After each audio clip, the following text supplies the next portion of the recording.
Hello and welcome to food મંત્ર by Surabhi Vasa. આજે આપણે એક મસ્ત મજાની વાનગી બનાવી લઈએ.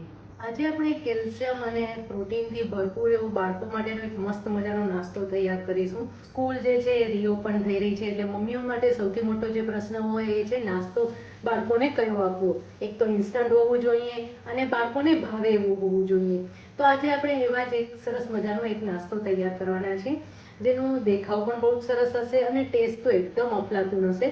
અને ખાસ કરીને અત્યારે જે મેં લીધેલા છે કે શીંગ અને ચણા. શીંગ અને ચણા એ બંને એવી વસ્તુ છે કે કેલ્શિયમથી ભરપૂર છે, એની અંદર સારા એવા પ્રમાણમાં પ્રોટીન રહેલું છે અને બાળકોના હાડકા માટે ખૂબ જ મજબૂતાઈ આપે છે. એટલે હંમેશા ડૉક્ટર પણ એવું કહેતા હોય કે તમે એક મુઠ્ઠી શીંગ ચણા રોજ ખાતા જાઓ, પણ બાળકોને જ્યારે આપણે શીંગ ચણા એમને આપીએ ત્યારે એ નથી ખાતા હોતા. અને અત્યારે મેં આ ફોતરાવાળા જે ચણા આવે છે એ જ ચણા લીધેલા છે, એ ચણા અને એની સાથે શીંગ લીધેલી છે. તો આ બંને વસ્તુમાંથી એક મસ્ત મજાનો આપણે નાસ્તો તૈયાર કરીશું. તો એના માટે સૌથી પહેલા આપણે ખીરું તૈયાર કરવાનું છે. સૌથી પહેલા તો આ ખીરું તૈયાર કરવા માટે આપણે આ જે ચણા છે એ ચણા હંમેશા ફોતરાવાળા જ લેવાના, કારણ કે એના જે ફોતરા હોય એમાં પણ સારા એવા પ્રમાણમાં ફાઈબર્સ રહેલા છે, એટલે એને આપણે ક્યારે પણ રિમૂવ નહીં કરવાના. અને એની સાથે આપણે શીંગ લઈશું. અત્યારે મેં 2 થી 3 ટેબલ સ્પૂન ચણા લીધેલા છે, ફોતરાવાળા ચણા, અને એની સાથે 1 ટેબલ સ્પૂન શિંગદાણા લીધેલા છે. હવે પહેલા અને આ બંનેને આપણે ક્રશ કરી અને એક થોડો પાવડર તૈયાર કરી લઈશું. શીંગ અને ચણાનો પાવડર તૈયાર થઈ ગયો છે. તમે જોઈ શકો છો કે એકદમ સરસ પાવડર તૈયાર થયો છે. આ રીતના પાવડર તૈયાર કરી લેવાનું છે. હવે એની અંદર આપણે અડધી વાટકી સોજી ઉમેરી લઈશું. એક બેટર બનાવી રહ્યા છીએ, એક ખીરું બનાવી રહ્યા છીએ. એની સાથે પા વાટકી આપણે ચણાનો લોટ એડ કરી દઈશું.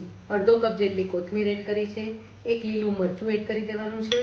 એની સાથે 20 થી 25 લીમડાના પાન એડ કરી દેવાના છે. મીઠા લીમડાના જે પાન છે, કે મીઠો લીમડો છે, એ પણ શરીર માટે ખૂબ જ સારું છે. એ પણ એન્ટીઓક્સિડન્ટ છે. એટલે હંમેશા આપણે જ્યારે મીઠા લીમડાનો ઉપયોગ કરીએ ત્યારે મોટાભાગે આપણે ફક્ત વઘારમાં કરતા હોય છે, પણ આ રીતે જો તમે એનો ઉપયોગ કરશો તો બહુ જ સરસ એના હેલ્ધી બેનિફિટ્સ મેળવી શકશો. હવે એની અંદર આપણે લગભગ 5 કપ જેટલું દહીં એડ કરી દઈશું. 1.5 ટીસ્પૂન મીઠું એડ કરી દઈશું. સાથે ચપટી જેટલી હળદર એડ કરીશું, કારણ કે અત્યારે આપણે કોથમીર અને લીલા મરચાં અને લીમડો લીધેલા છે, એટલે કે કોઈ પણ ગ્રીન વસ્તુ જ્યારે તમે ખીરું બનાવવામાં લેતા હો ને ત્યારે એની અંદર જો ચપટી હળદર એડ કરશો ને તો એનો કલર અને સ્વાદ બંને સરસ આવશે. હવે આ જે મિશ્રણ છે એને આપણે ક્રશ કરી લેવાનું છે, બ્લેન્ડ કરી લેવાનું છે, અને જરૂર લાગે તો આપણે એની અંદર પાણી પણ એડ કરીશું.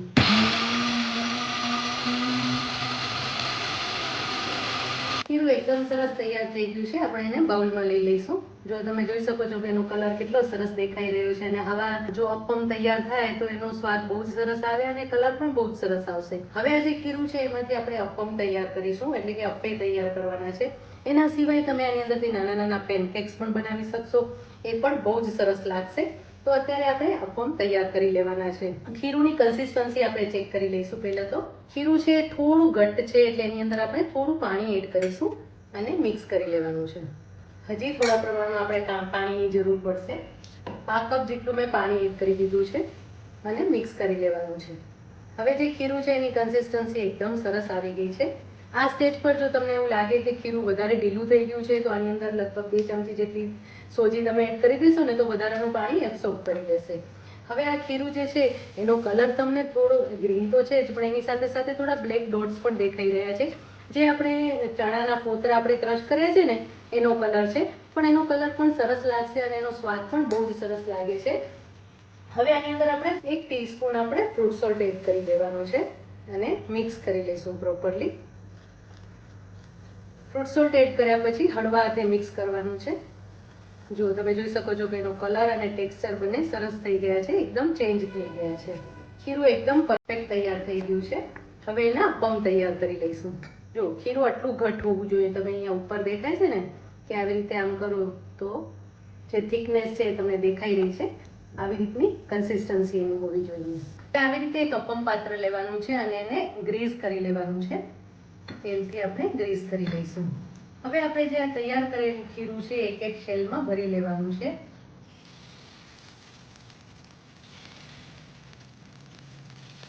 લુકમાં એકદમ સરસ અને ટેસ્ટમાં એકદમ ટેસ્ટી એવા અપમ તૈયાર થશે. અને આ અપમ જે છે એ તમે બાળકોને નાસ્તામાં આપશો ને તો વીકમાં 1 દિવસ તો ચોક્કસથી આ નાસ્તો લઈ જશે. અને જે તમારે એમને હેલ્ધી ખવડાવવું છે એનો પ્રશ્ન પણ દૂર થઈ જશે. કારણ કે જ્યારે તમે કાંઈ પણ વસ્તુને હેલ્ધી બનાવો ને તો સૌથી પહેલાં તો એ આંખને ગમે એવી તમારે બનાવવી પડે છે, તો જ એનો જે લુક છે એના કારણે ખાવાની ઈચ્છા થાય છે. નીચે તો આપણે તેલ ગ્રીસ કરેલું જ છે. હવે થોડા પ્રમાણમાં આપણે તેલ ઉપર રાખ્યું છે અને હવે એને ઢાંકીને લગભગ આપણે 2 થી 3 મિનિટ સુધી થવા દઈશું. પ્રોસેસ છે સ્લો ફ્લેમ પર જ થવા દેવાની છે, ફાસ્ટ ફ્લેમ પર નથી કરવાનું. ચેક કરી લઈએ. જો કેટલા સરસ અપમ છે ભૂલી ગયા છે અને કલર પણ એનો બહુ જ સરસ દેખાઈ રહ્યો છે અને ઉપરથી પણ સરસ કૂક થઈ ગયા છે, કારણ કે ઉપરથી આવી રીતે ક્રેક પડી ગઈ છે. અને હવે એને આવી રીતે પલટાવી લેવાના છે. કોઈ પણ સ્પૂનના પાછલા ભાગથી આવી રીતે તમે એને પલટાવી શકો છો. એકદમ સરસ રીતે કૂક થઈ ગયા છે, એકદમ સરસ દેખાઈ રહ્યા છે. આવો નાસ્તો જો બાળકોને મળે ને તો બાળકો શું મોટા પણ ખાવા માટે તૈયાર થઈ જાય. ફરીથી થોડું તેલ લઈશું, લગભગ ½ ટીસ્પૂન જેટલું જ, વધારે તેલની જરૂર નથી. અને 1 મિનિટ સુધી આપણે એને ફરીથી થવા દઈશું. એકદમ સરસ બંને બાજુથી અપમ તૈયાર થઈ ગયા છે. એને આપણે હવે એક બાઉલમાં કે પ્લેટમાં લઈ લઈશું અને આવી જ રીતે બીજા અપમ પણ તૈયાર કરી લઈશું. હવે એક વખત તમારું અપમ પાત્ર છે એ જો ગરમ થઈ ગયું હોય તો પછી આ અપમ બનતા જરા પણ વાર નથી લાગતી.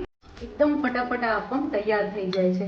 અને જો તમારી પાસે આ અપમ પાત્ર ન હોય તો મેં કહ્યું એમ પ્રમાણે તમે નાના નાના પેનકેક્સ પણ બનાવી શકો છો. જો કેટલા સરસ દેખાઈ રહ્યા છે. આવી જ રીતે આપણે બીજા અપમ પણ તૈયાર કરી લઈએ.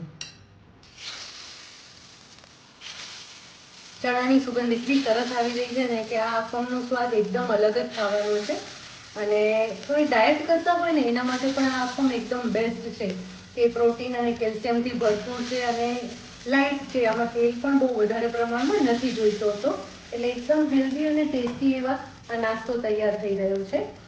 ફરીથી ઢાંકીને આપણે એને લગભગ 2 થી 3 મિનિટ સુધી થવા દઈશું. તેલથી ગ્રીસ કરી લઈશું. ફરીથી ઢાંકીને 1 મિનિટ સુધી થવા દઈશું. પછી પલટાવી અને એને ફરીથી 1 મિનિટ થવા દઈ અને બાઉલમાં લઈ લેવાના છે.